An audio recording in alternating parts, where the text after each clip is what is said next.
welcome to another episode of Becoming Enchanted with the Rustic Spirit. I'm your host, Stacey Lee. I am here tonight with Ronald Murphy. I am so excited to have him on. He's probably one of my favorite guests. Him and I's conversation it really turns out to be goes into the psychological depths. It goes into a little more of the reason and the meaning behind these things that we investigate and kind of explore those realms. So again, I still don't have my stuff up to kind of do my housekeeping, but you saw my sponsors in the video. Please go check out snarlyyal.com for all his events and everything that's coming up for him. Check out the Doss House, guys. It is a beautiful place, wonderful place to investigate, active, super, super active, and it has heat. So you're going to have heat this winter when you go investigate, and a bathroom. So please go check out the Doss House. You can look them up on any of the socials. And they are just a really wonderful team to work with and accommodating. I love the place. As anybody in the comments, if you've been to the Doss House, leave a comment about the Doss House. It's just phenomenal. And then we have the main paranormal and horror con again happening in September of next year, September 12th and 13th. Go check that. I think they're accepting spots for vendors right now. I don't know if it's closed already, but it was a pretty popular show. So if you want to go over and get a vendor spot, you need to go check it out now. And they have been announcing new people constantly. They are going to be featured and highlighted there as speakers and photo ops, celebrities. You just got to go check it out. It is going to be an amazing time. I had a blast last year. So for tonight, we have Ronald. He has written many books. He's a cryptozoologist and folklorist. He has been investigating the stuff of nightmares for over 30 years. He's investigated things that go bump in the night and meticulously researched the historical and psychological context of myths and legends from around the world. He seeks to uncover the archetypal precedent for those monsters that haunt our collective thoughts, which is actually part of my research right now as well. I am actually speaking on some of those psychological themes that come up with each one of those cryptids in this weekend at one of Snarly Yal's events, the Cryptid Halloween in Hagerstown, Maryland. Excuse me. So go check that out. Check out Ronald. But before we bring him on, I wanted to talk a little bit about mermaids, because I believe he has a book on mermaids. So we all know we have this fascination with mermaids. You have your Ariels, it's all over Hollywood, it's all over cartoons, it's all of that stuff. But for centuries, sailors, poets, and dreamers have spoken of mysterious beings who rise from the depths, half human, half fish. Their songs both beautiful but dangerous. But who are these mermaids? Are they sirens of destruction, or are they ancient symbols of that emotional depth and feminine energy? It makes you wonder. So there is so many different stories, so many different origins beneath those waves. These stories span for centuries, and they seem to touch a place in our hearts. The water is both life and danger, but creation and destruction. And I think mermaids kind of symbolize both of those. So one particular story about mermaids is the mermaids of St. Augustine, Florida. St. Augustine is my absolute favorite place to be. There's so much history there, so much just folk magic there. It's magical. It's a magical place. But when the Spanish explorers first arrived in the 1500s, they reported seeing these beautiful women swimming in the nearby shores. These sightings were later written about, like Christopher Columbus, Ponce de Leon. And even when I went down there, you can see these images of mermaids. They both describe these mysterious human-like creatures in the Caribbean and along Florida's coast. Historians believe that it was probably just manatees, but those early descriptions birthed that Florida mermaid legend. How do you see a manatee as a beautiful woman? So that's one of those things, you really don't know, where did that come from?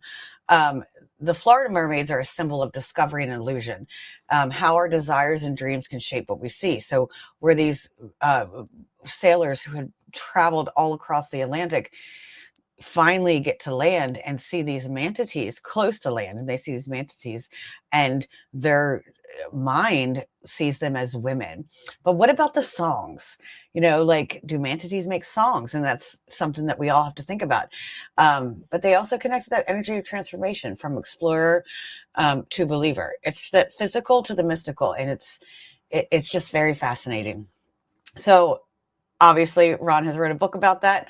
Let's bring him on. We'll ask his opinion and what he thinks about that and all of the other things and knowledge that he has. So, Ron, wonderful to have you on. Thank you for joining us. Hey, it's a pleasure to be here, and I hope I live up to that hype there, Stacey. But I wanted to let you know that you are one of my favorite people as well, too. And whenever you reached out to me, I said I cannot wait to be on this program. And very rarely do I ever get a chance to talk about mermaids. And I think that it's an important thing to talk about, especially whenever we're delving into archetypes, because of all the cryptids out there, mermaids probably hold the highest ranking of archetypes that we have. Because, as you said, there's definitely something feminine about them. They exist in the ocean, and the ocean has always been seen rather womb-like. But we have to understand that history normally is written from the masculine point of view, okay?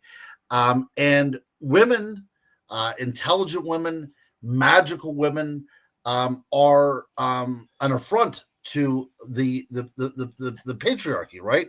So whenever you have something that is beautiful and intelligent and alluring, it's demonized almost immediately, right? Because Yes. we fear the usurpation of women. We don't want to think that there's women out there that have knowledge that we do not have.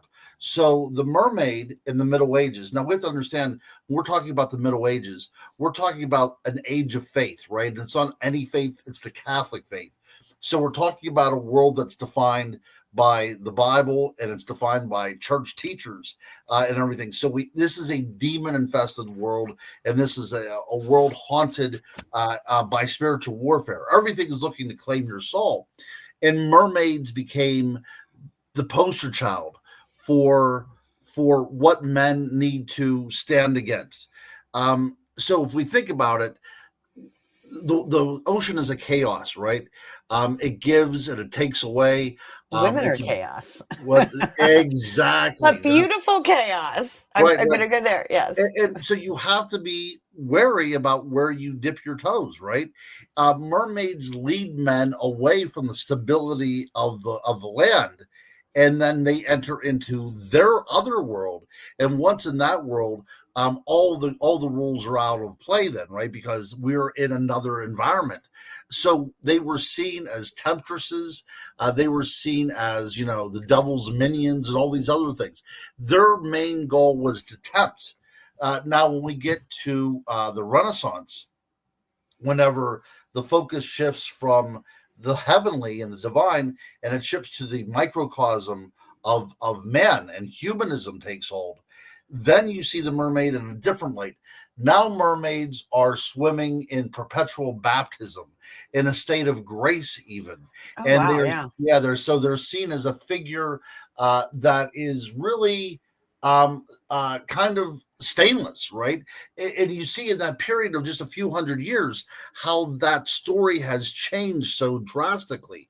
And we also have to understand too that during the Renaissance, women were starting to come into more power and everything as well too, and it was more acceptable for women to be in a position of superiority. But yeah, that's a fascinating way to look at the mermaids, because it truly does define the culture in which they are produced. And we can go back to the Greco-Roman traditions as well.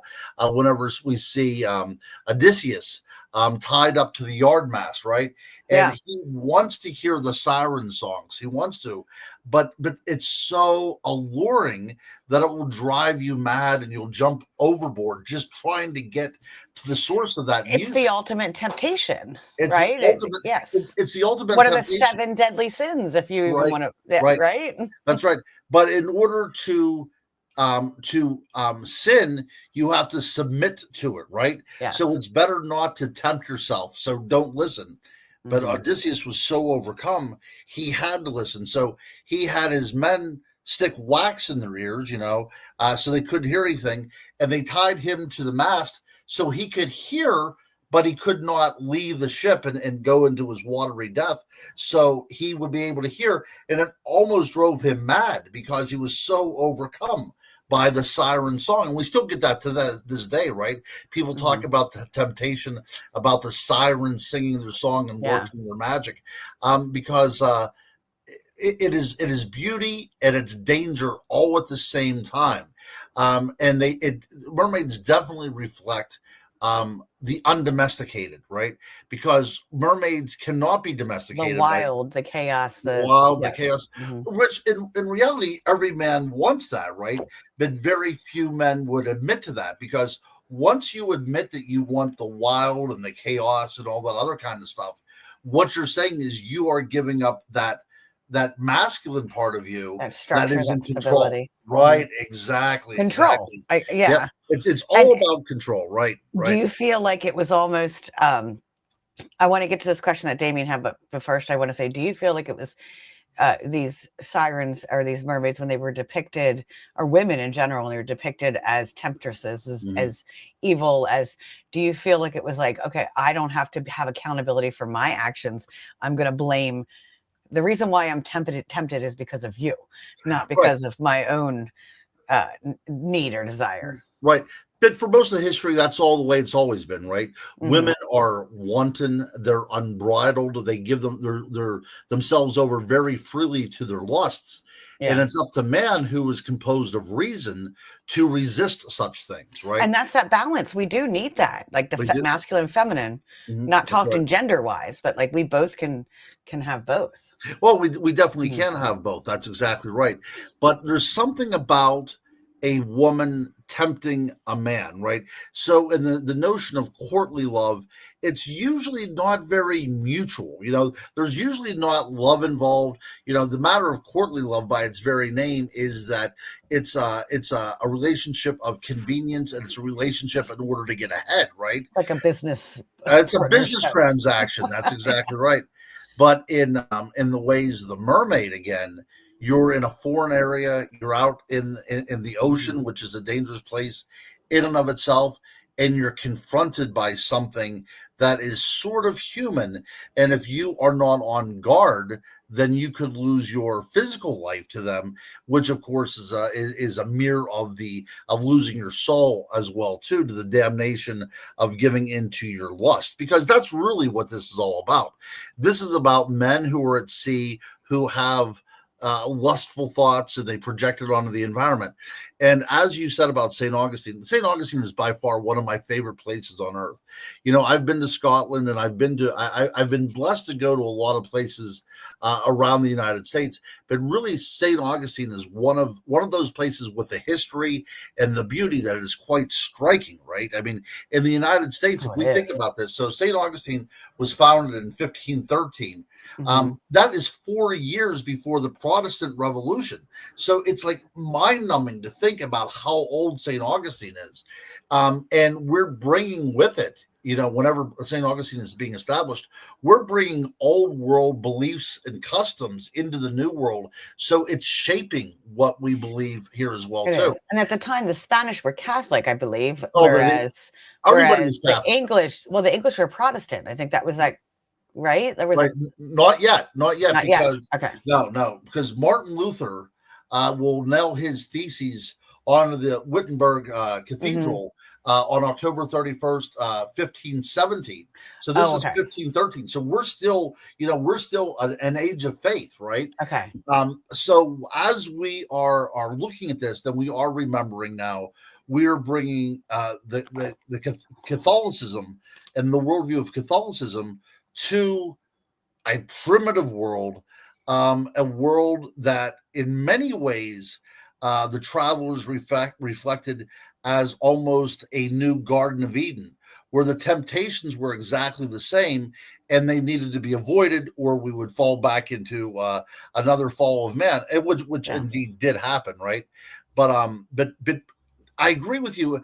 Seeing a manatee, and I've been lucky to see one manatee in my life. I would never have guessed that that was a woman, and no means No. would I guess that. Also, people, because I've studied this extensively, people have suggested that they would see the manatee breastfeeding, but the manatee, it is a mammal, but It doesn't have two breasts like a woman. it does not have the breast, No. right? They feed the baby from a nipple that's almost underneath the flipper, right? So it's Yeah. like they're not exposed. But the main thing, and one of my favorite subjects to talk about, Stacey, is breasts. So I will tell you about this.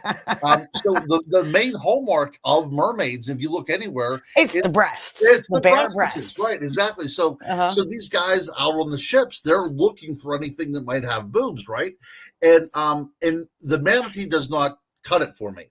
So in my book about mermaids, I wrote a chapter about the subjugation of women. Okay, so it's my theory. This is the theory that I'll posit out there, Yeah. is that so in a male-dominated world where the men are the ones going out to sea, where the men are doing the exploring, and the men are doing most all of the physical work. Imagine coming up onto a society where women now are doing work.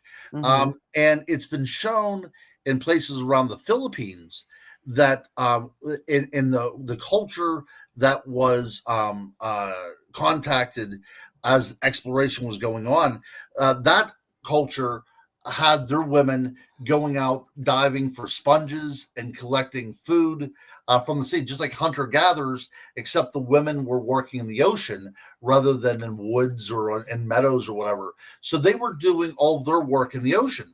So men coming upon this, they would think, what's going on? Surely this is not any kind of human woman, because women don't do such things, right? So Yeah. immediately it comes into play. And Christopher Columbus did indeed write about seeing mermaids as well. And again, I So think, yeah, I right brought there. up Yep. there it is. It's right here in the armpit Yeah, almost. Like it that's is. that's the boob. Yeah, Exactly. I don't see it. I don't see it either. So I No. think I'm going to say that early explorers to the New World encountered women that were diving and collecting the wealth of the ocean, That would make sense. and they Yeah. just didn't want to admit that women were capable of doing such things. Women are to be coddled and they're to be pampered. Surely women wouldn't be out working in the dangerous ocean. This was a man's job. So seeing that, they were probably immediately off put by such a thing. So as Hmm. part of their memory and their worldview, they simply thought that this could happen. So it must be something other than a human being. Yeah. And think about the mystery of the ocean, the mystery of the new land. Like, was there some psychological aspect where they saw things that they wanted to see? It Oh, was very romanticized it that, was. Yeah, yeah, so coming to this these new are land. great points that you're making. And we can see, so I'm a huge Shakespeare fan. So Shakespeare's last play is The Tempest. He Yeah. writes it in 1611, and he'll die in 1616. But in 1610, there was a ship by the name of the Sea Adventure that was worked for the East Indies Company, I do believe, and it ran aground in Bermuda, right? So Hmm. the only one of Shakespeare's plays that takes place in the New World is The Tempest. Tempest. And just as you've said, this is a place filled with monstrous wonders, right? We have fairies, we have ogres, we have everything imaginable in this world. And that's truly what people saw whenever they came to the New World. It was full of animals that they could not possibly have comprehended, and it was full of riches. And not only real riches, but more importantly, imaginative riches, because they were looking for things like El Dorado, the city of gold. It was believed that Yes. there was wealth everywhere. Well, And think of coming to the fruits. I mean, just think of oh, the oranges and the mangoes and like all of those tropical fruits in the, themselves is that's right. That's right. The the beauty of it. coconuts and everything else like that. Now for the first time in history, we have tomatoes, right? Like now we have things that actually taste good. Never before in England or any place else in Europe do we have things like that, and sugar. And Sugar. then we have eventually the turkey will be taken over, so that will change everything. So there's new foods and new flavors coming over, but also you have a very innocent world. And if you read the reports of the people that were doing the explorations, they took full advantage of that world, and I'm talking about heinous things done to its people. Mm, Slavery was probably the best thing that happened to these folks. They were enduring, sexual abuse and murder and wholesale destruction at yeah. the hands of these people because, again, we talked about they were nothing more than a Have commodity. you seen that show? I believe it's on Netflix called Black Sails. I know of it. I have a working knowledge of it, but I've never seen it. And it shows some of that. It shows Okay. exactly some of that, like the East India Trading Company and pirates, and where they came over, and they were in these towns in the Caribbean, and they were doing just that. They were doing trade, you know, That's right. pirate trade, but they were privateers. But there was a lot of that. What you see is as sexual exploitation and just very not so nice things to the local people of the Right. land. Yeah, absolutely. I mean, you can read where Christopher Columbus basically rewarded one of his people on the ship by giving him a girl of like 12 or 13 years old. Hmm. They were handing these children out almost like party favors. And Yeah. it And the was, bronze skin, you got to think about it. Like here we come from England and Europe, and we're very pale, and you come to the bronze skin. It's very beautiful. oh, It's it's mhm, very beautiful. mhm. Absolutely. The, Exotic. the whole thing, there you go. That's the point. And Hmm. that's what a mermaid is too. It's the exoticness, right? And Hmm. I think every woman in and of their own right is an exotic creature, but the mermaids just over exemplify that, right? That is the end all and be all. But I think it's fascinating when you look at the history, and you made a good point. This exoticness, and then 100 years later, when we come up to the Jamestown settlement, and we have John Smith in the whole Pocahontas, and Hmm. she's married off to John Rolfe, and she ends up being taken away from her homeland, and she ends up dying in England as a wife of a much older English gentleman. So I mean, you see this throughout our history as a people, not just as Americans or just not as a human race.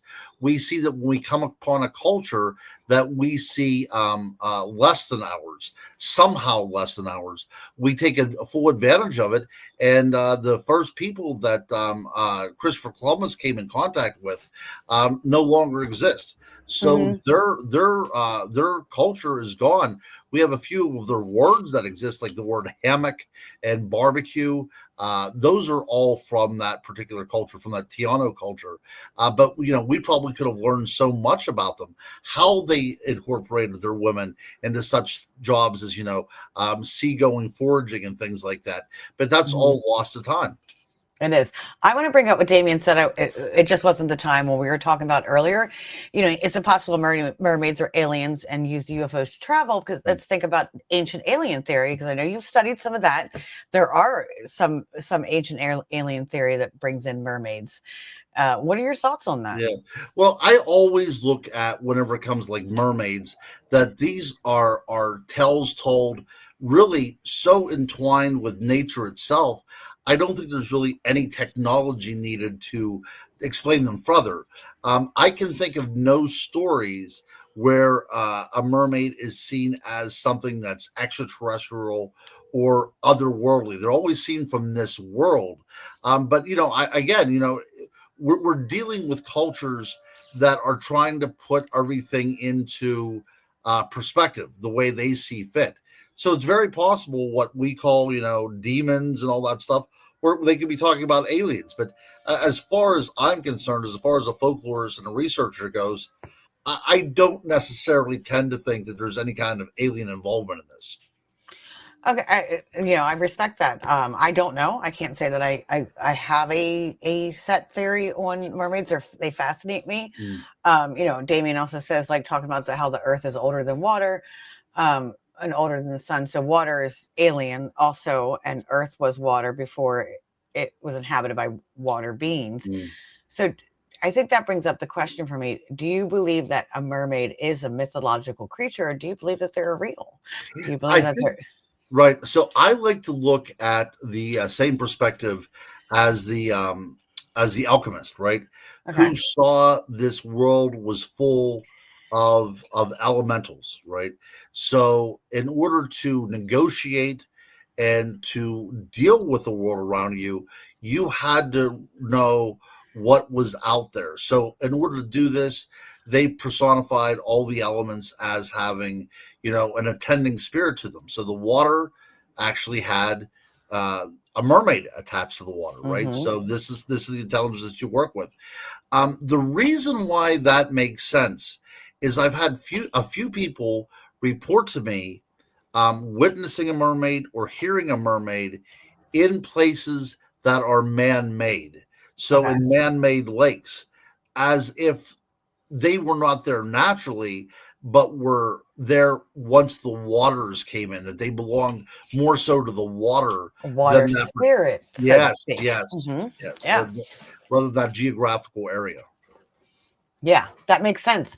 I like that and I was hoping that's where you were going to go with it, Uh, with that elemental piece of it, right, right, because right. that's kind of like what we think we create, so Oh, do that's we exactly create right. these elemental spirits, and is mermaid just one of those elemental spirits of the water that we have um collectively created? Yeah, or what happens if not so much? What happens if we're just recognizing them? See, I think that that's Hmm. closer to the point. I think that the alchemists were onto something there, and I do believe, and people, thousands of years before this, believed that the stars and the planets all had attending spirits as well to it. Hmm. That there was an intelligence, a pervasive intelligence out there Yeah, within creation. A sort of animus. a collective conscious. That's Yeah. right, Hmm. exactly. But a collective Hmm. conscious that transcends humanity, right? It Yes. it's Hmm. it's in everything. And I think that when we recognize things like the mermaid or even Bigfoot, which is very much a personification of the woods as well, what we are doing is we are acknowledging that there are elemental intelligences within a world that operate uh, outside of what we would require, right? They operate on their own terms, and we are merely bystanders, and we're caught up in this kind of creation, but they are removed from us, and that Hmm. is also disturbing for people that want to be in control, to think that there's other things out there that is controlling the world that we have no grasp of, I right? have no That's control over also it. very disconcerting as well. And I think that's where the fascination but fear also comes with the ocean itself. Like if you've ever stood at the shore and watched this wild ocean and the waves breaking, you completely understand that you have little control over that. That's Like right. very little control. Yeah, the Greeks wrote about that. They saw the waves as the thunderous horses of Poseidon. Coming and crashing on the land. So that's always been the case, that the ocean is like a liminal zone, right? The shore is the liminal zone between Hmm. our world and the other world.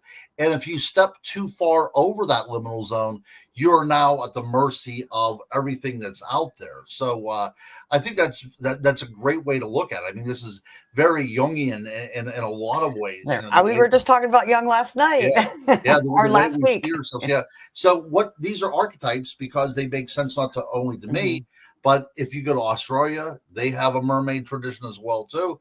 And oddly enough, too, is Africa has a mermaid tradition of beings that live in the water. Over there in Africa, it's a lot of times lakes and rivers, and not so much dependent upon the ocean. But their mermaids over there are invariably always light skinned and blonde haired.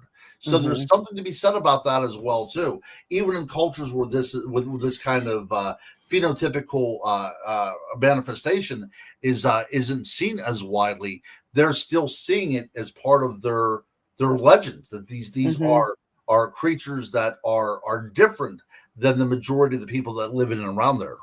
And I love that. And I'm going to talk about Nessie here in a second. I'm glad Damien brought it up, but the, that typical, where you said the blonde hair and light skin. I don't know if you watched last week's episode and what we talked about the white lady, which kind of correlates with that, like that legend, that myth of that white lady and this pale being that Mhm. I just got a vibe off of that from Oh that. no, I agree. I agree. Mhm. Yeah, there's something that draws us to that, isn't there? There is, and even I hate to bring up some more controversial or sad subjects, but the Germans and the Nazis thinking that light skin, light hair Mhm. was the way to be. Like that was that was a way, that was the appropriate way to look. Right. And obviously even to this day we come into some of the racism, and where light skin, light hair is more desired, a desired look. And Oh yeah, where does that come from? right. No, I think because for such a long period of time it wasn't seen. Hmm. We were probably all of us. All of humanity was probably dark skinned, and some people say it was until maybe only 14,000 years ago that people Yeah. started to adapt into less melanism in their skin. Hmm. So for the most part we were as human beings we were dark. So anything that was lighter color that would come out in a human being was probably seen as either an anathema or something special, right? And that might be Hmm. what has happened as well too, More because angelic, yeah, even angelic. absolutely. And Hmm. that's a good point because yeah, the Angles were typically blonde-haired, blue-eyed people, Hmm. and whenever the Pope saw them being paraded through the streets of Rome, gathered up as slaves, he said, "Who are those people?" And somebody had said they're the Angles. And he said they're more like angels. So Hmm. absolutely, this Hmm. idea that they would appear as supernatural or divine, I'm sure would have happened in a world Hmm. even before Judeo-Christian standards set in. They were still going to be seen as set apart, and Yeah. this was mentioned a little bit, or at least acknowledged, in Clan of the Cave Bear, if you can remember that book from, I guess, the 70s. But yeah, so as we as human beings start developing into what we become today with this very genetic outlook and everything, at one time we were much more there was a much more homostasis on the way we all looked and appeared. Hmm. And then before long, as we venture out into different terrains and different cultures or different climates, um, sooner or later, babies are going to be born that are adapting to that particular climate. Yeah. And you could imagine how a bunch of dark skinned people would feel whenever their little children started to be born with blonde hair and blue eyes. Exactly. So Damien brings up a point, and when we were talking about mermaids and water and elementals, and I wanted to bring up Nessie, so I'm glad he brought up the Loch Ness. Mhm. He is from that area. He's from Scotland. So what are your thoughts? Like, do you feel like that Nessie is an elemental that might relate to this mermaid lore? I mean, it Right. obviously looks more like a monster than it does a beautiful woman. It But does, but again, we are the one calling it a monster. It doesn't call itself a monster. And besides that one incident in the 8th century when it supposedly killed a villager whenever Saint mhm, Columba rebuked it, you don't really have a lot of testimony about it going on rampages and killing anybody. It's certainly not like a yeah, Godzilla. And Scotland, like I said, is truly one of my favorite places on earth, and I got a chance to visit Loch Ness. And whenever you see a wind whipping down that glen, the water takes on a very serpentine look. And in a way, I could understand that the people living around that body of water could personify it as this kind of writhing serpent that dwells within its depths. But they also had part of the mythology is the Kelpie, right? This again part of the fairy realm, yeah. sometimes appearing as a horse, capable of shape shifting at need. So I think if we're talking about Nessie, and again, Nessie would have to probably be an air breathing animal because if this is a obviously not a fish if it has the long neck, and people compare it to a plesiosaur, which was an air-breathing reptile. It does seem more like a dinosaur to me. I've It always kind of it related it to that. Yeah. it does. It does. So it would be an air breathing creature, and if it was air breathing, you would see it all the time, right? Because it would have to come up for breath. And there's cameras all over Loch Ness, so it seems as if there's something other than a physicality to the Loch Ness monster.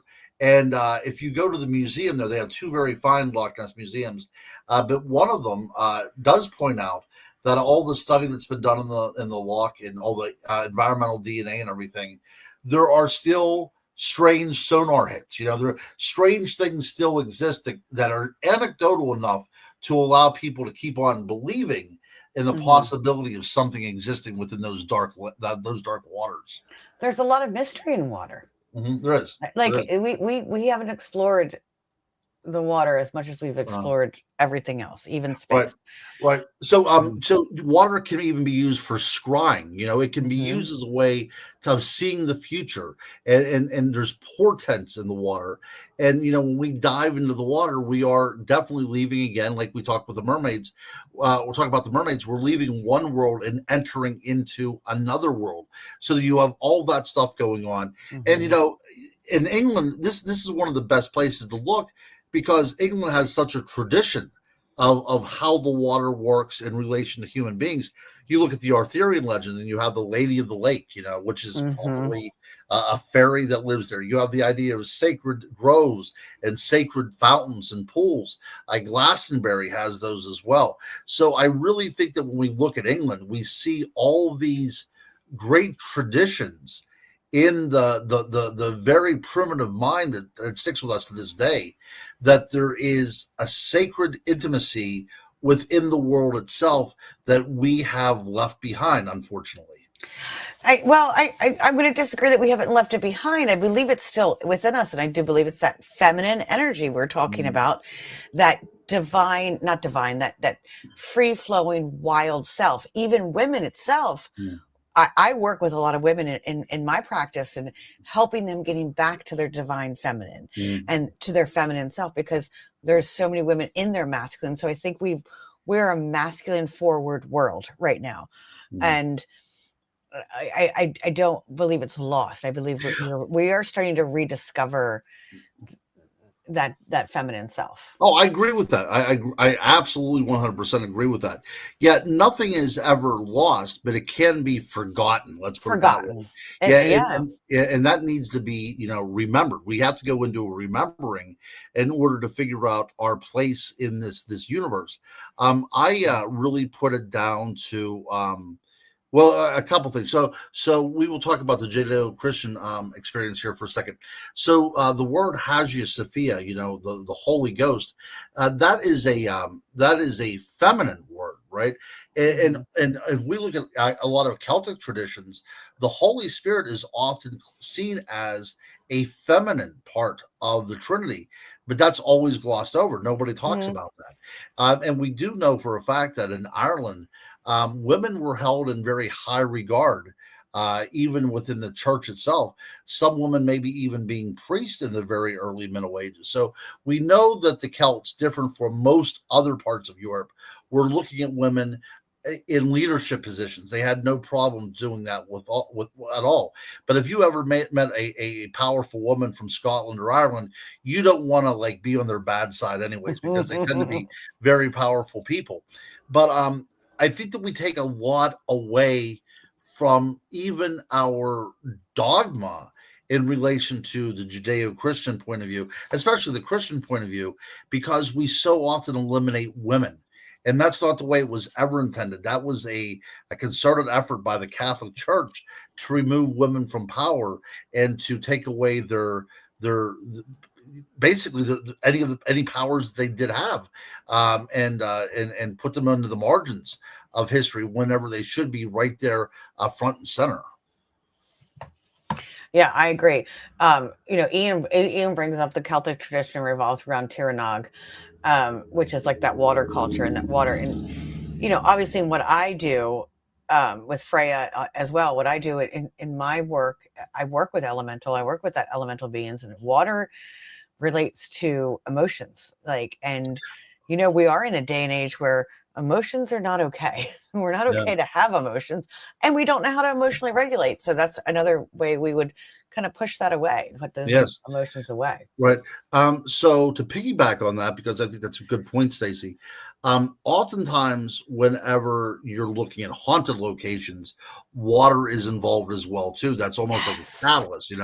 So Dr. Emoto, a great Japanese scholar who studied water and how we as human beings can project ourselves into water. So the experiment basically was, "Hello there, young lady."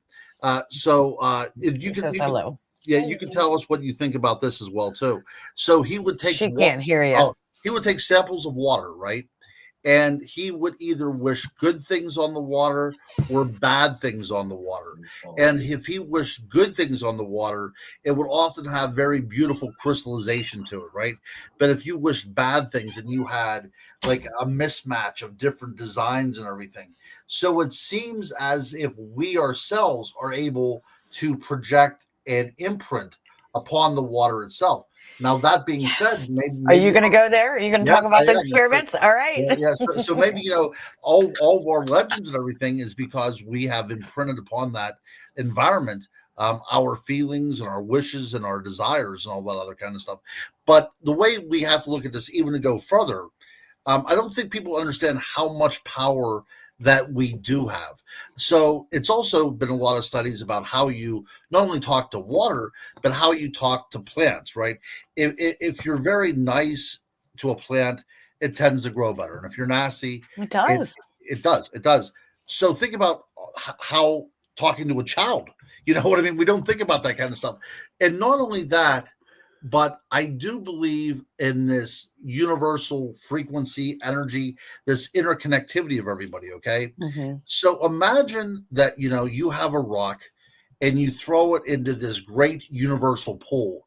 And every rock you throw in there has these ripples, right? And it's going to affect everybody else around you. So if the rock that you throw is already negative, the the ripples are all going to be negative, and that's going to affect everybody else. If you throw a positive rock into that water, then positivity will spread, and that's really one of the tenets of Buddhism as well too.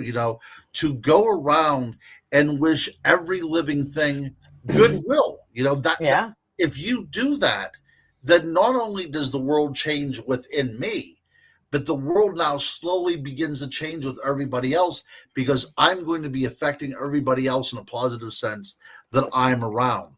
Yeah. I believe in all that kind of stuff. Now that's not off of the track that we're talking about as well, because as we're talking about elementals and fairies and all this other kind of stuff, I do firmly believe that we are capable of imprinting upon this land ourselves. Absolutely. Not only energy that leaves behind, ghostly apparitions, but also feelings. Have you been in a place, which I'm sure you have, in a natural setting that has a foreboding to it, right? That Walmart. yeah, and there you go. There you go. Yes. Yeah. So yeah, you get what I'm talking I about. do. I Yeah. give that example all the time when I'm talking about how we imprint things, and I'm like, walk into Walmart, like, you can feel these energies. Yeah.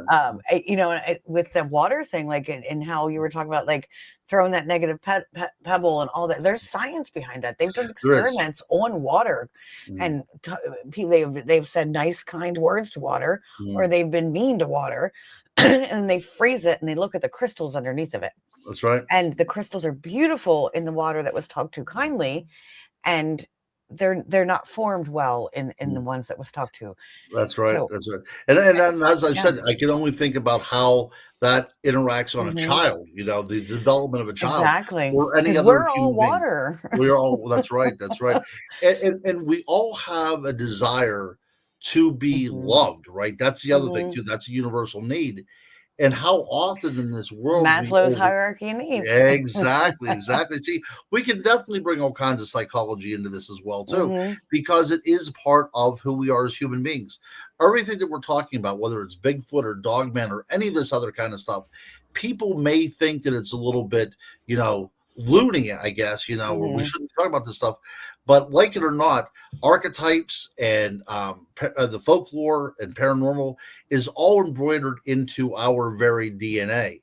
And we can look at it from a sociological point of view and think, how does this affect us to the 21st century? Because why are we still talking today about Loch Ness monsters and about Bigfoot and all that stuff? It's because they still have meaning in our life. It does. And even to like revert it back what we were talking to about earlier, and like the fairy elements or this elemental world, like, think of those who don't have our knowledge we have now. And they would see these things, these spirits, these beings, these elemental beings, more as human forms. Right. So we tend to humanize everything because once we make it into a human form, then we can talk to it and understand a little bit. And, I've said this in one of my books, and I actually got a little bit of a kickback from it, in a negative way.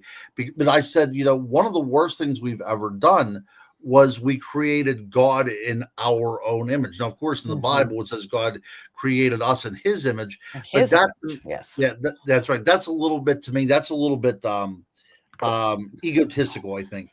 I think that what we do as human beings is we know that the world is imbued with divine and miracles, and we simply cannot wrap our heads around it. So we have this God, this creator, that we decided that he's a jealous God. We decided that he's wrathful and vengeful, and he has all these qualities that we humans have. That's unfair to God. That's not because then we read in the New Testament, one of the letters, God is love. And that love frequency is what changes everything. It's not what a God that wants retribution or demands payment and tithing and stuff like that. Those are all man-made things. God, in his very essence, man-made guilt. That's right. Yeah. That's right. For human desires. Oh, well, that's right. That's right. Yes, that's right. Because the thing that God craves most is for us to go sacrifice a bull for him. Because I'm sure an omnipotent being like that wants a bull sacrificed. And when we look at the Second Temple period of the first century, the main income was the sale of sacrificial animals. So this was a business. Oh, yeah. This was a way for people to make money. And we see in the Old Testament from time to time that there are some of the prophets that are railing against the idea of animal sacrifice. And we know that the Essenes, of which maybe John the Baptist was a part of, was very against animal sacrifice.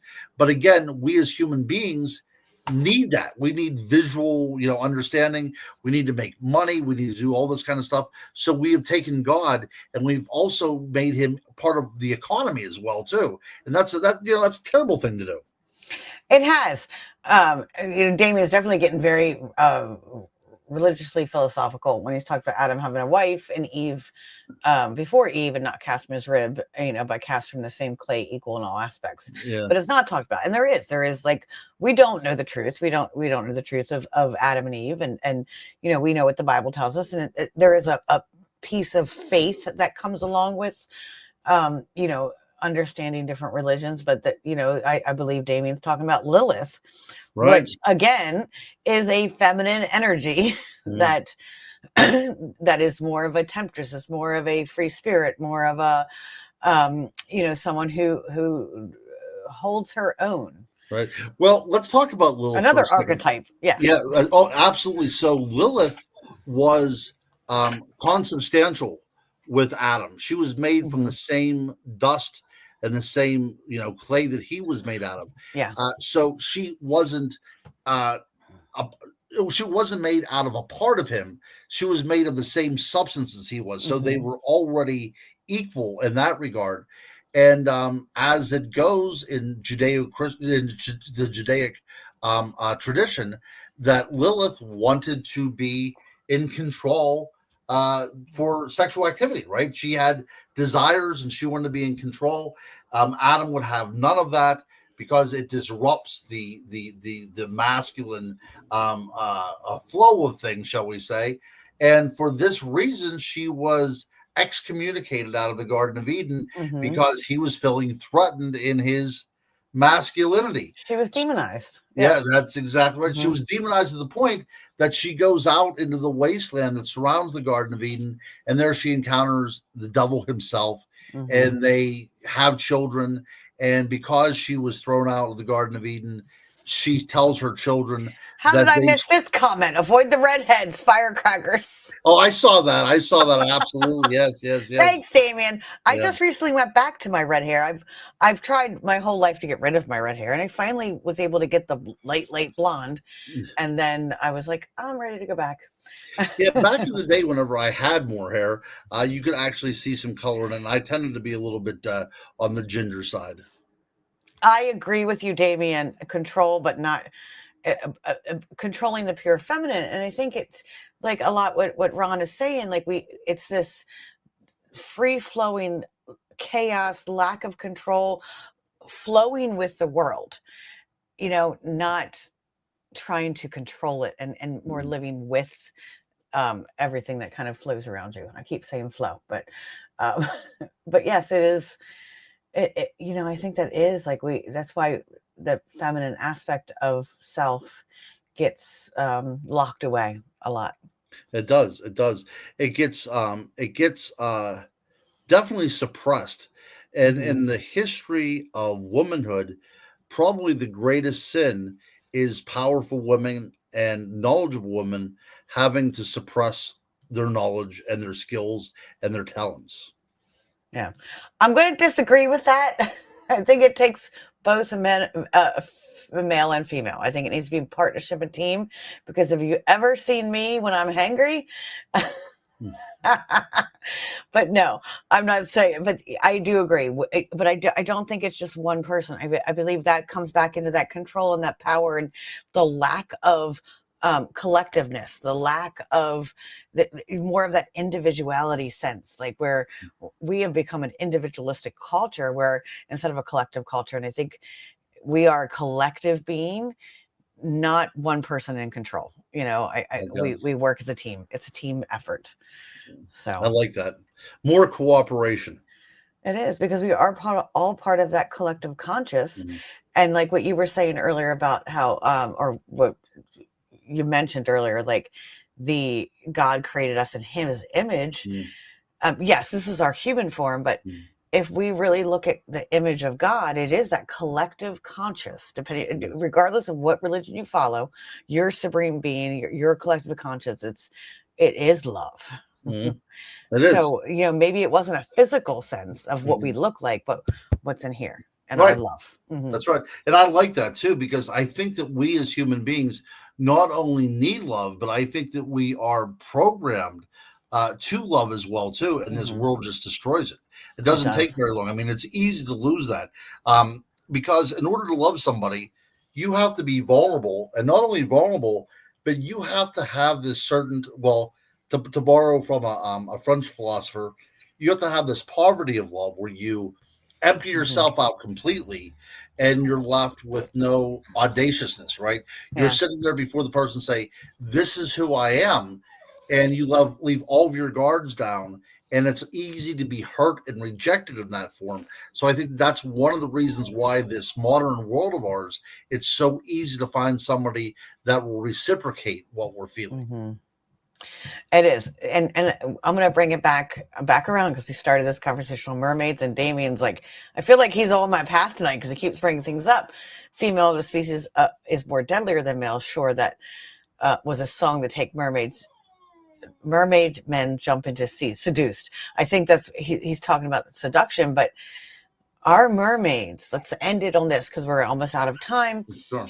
Our mermaids just the image of pure love and that vulnerability and that seduction of self and others, and you've had sex, we've all had sex, the connection you feel in between, like that is that true almost divinity when you can connect in a way like that.